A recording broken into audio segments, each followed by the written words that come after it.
ঝালকাঠির রাজাপুরে অনুষ্ঠিত হল জেলেদের মাঝে বিকল্প কর্মসংস্থানের বিশেষ আয়োজন। 2024-25 অর্থবছরে দেশীয় প্রজাতির মাছ ও শামুক সংরক্ষণ ও উন্নয়ন প্রকল্পের আওতায় 30 জন নিবন্ধিত জেলের মাঝে একজন করে একটি করে বকনা বাছুর বিতরণ করা হয়। মঙ্গলবার সকালে রাজাপুর উপজেলা পরিষদ চত্বরে এ কর্মসূচির উদ্বোধন করেন উপজেলা নির্বাহী কর্মকর্তা রাহুল চন্দ্র।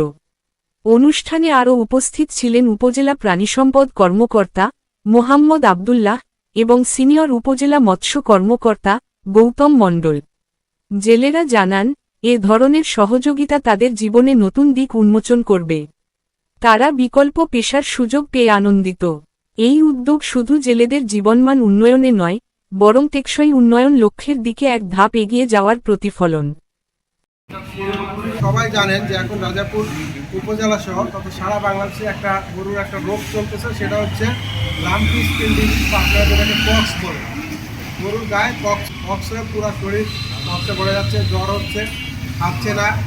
এই পক্স রোগটা একটা ভাইরাস ডিজিজ এবং এটা ছোঁয়াচে রোগ, মশামাছির মাধ্যমে ছড়ায়।